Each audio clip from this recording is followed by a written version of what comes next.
दोस्तों, अगर आपके पास अमेरिकन एक्सप्रेस का क्रेडिट कार्ड है जैसे मेरे पास है, तो इसका अभी पेमेंट करना मुश्किल है और मुश्किल हो रहा है। तो अमेरिकन एक्सप्रेस ने अभी क्रेडिट कार्ड जो हम लोग करते थे दूसरे ऐप से, वो अभी क्रेडिट कार्ड से हम दूसरे ऐप से करते थे पर हो नहीं पाता था और कोई कैशबैक नहीं मिल पा रहा अभी। तो इसके लिए मुझे जो मेल आया तो मैं आपको दिखाता हूँ। दोस्तों, अभी ये अमेरिकन एक्सप्रेस से मुझे मेल मिला हुआ है जो जीमेल में आया है, जिसमें बताया गया है कि डियर कार्ड मेंबर्स, ठीक है। तो आपको ये बताया कि अभी इसका जो पेमेंट होगा यूपीआई के थ्रू से होगा। इन्होंने यूपीआई ऐप का नंबर बताया कैसे करना है। ऑन योर यूपीआई ऐप आपको खोलना है अमेरिकन एक्सप्रेस में और उसमें ये AEBC3 ये लिखना है। उसके बाद आपको जो अपना क्रेडिट कार्ड के 15 डिजिट वो डाल के @SC करना है। SC स्टैंडर्ड चार्टर्ड का अकाउंट का है, तो ये इनका यूपीआई आईडी इसके थ्रू से पेमेंट होगा और कोई भी तरीका नहीं है पेमेंट करने का। या फिर इनके आप क्रेडिट कार्ड का पेमेंट आप बैंक जाके भी कर सकते हैं और बाकी यूपीआई के थ्रू से हो जाएगा। और NEFT और IPGS और RTGS के थ्रू से भी कर सकते हैं। इनके अकाउंट नंबर्स में आप ये 3 डाल के क्रेडिट कार्ड का नंबर डाल के पेमेंट कर सकते हैं। पर जो पहले करते थे आप चेक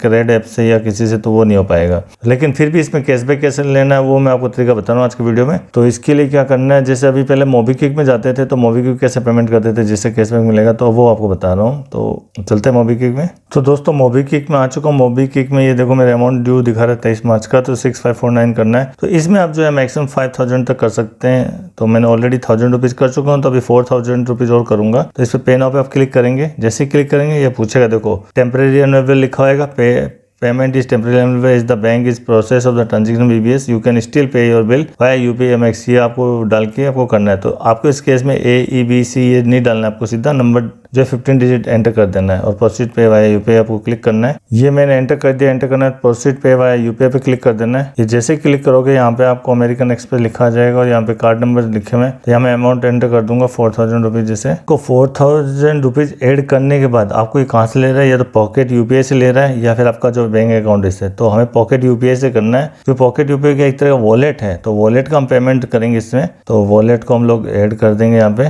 ठीक है। ऐड पेमेंट का ऑप्शन आ गया। अब देखो यहाँ पे एक अच्छी बात है कि HDFC बैंक का ये क्रेडिट कार्ड, ये डेबिट कार्ड से भी पेमेंट ले रहा है। मतलब ये डेबिट कार्ड नंबर है। तो आपको पता होगा HDFC बैंक का जो मिलेनियर डेबिट कार्ड होता है उस पर आपको 1% तक का कैशबैक मिल जाता है। तो उसमें आपको वॉलेट में ऐड करने पे भी मिलता है। तो वॉलेट में हम लोग ऐड कर रहे हैं ये एक तरह का। तो ये अभी हम CVV नंबर डाल देंगे HDFC बैंक का।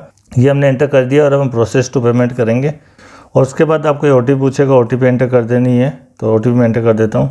तो ये आपको फिर OTP सबमिट कर देनी है। जैसे एंटर करोगे उसके बाद आपका पेमेंट हो जाएगा। तो ये आपका पेमेंट करने का एक तरीका होता है, जिसमें मोबीक्विक के थ्रू से आप वॉलेट में गए, वॉलेट से आप होते हुए इसके क्रेडिट कार्ड के पेमेंट में गए। दैट मीन्स आपने जो पेमेंट किया अपना debit card HDFC debit card से वॉलेट को किया और वॉलेट ने आगे क्रेडिट कार्ड को किया। तो आपका जो है वॉलेट में एंटर करने के लिए आपके जो है लगभग 1% आपको कैशबैक मिल जाता है इस क्रेडिट कार्ड के पेमेंट पे। तो इस तरह से आप पेमेंट कर सकते हैं। ये बहुत ईजी तरीका है। ये एक तरह UPI के थ्रू से भी होता है। सेम प्रोसेस आप अमेजोन पे के थ्रू से भी कर सकते हैं। तो दोस्त, आज की वीडियो में मिलता है नेक्स्ट वीडियो में। Thank you very much.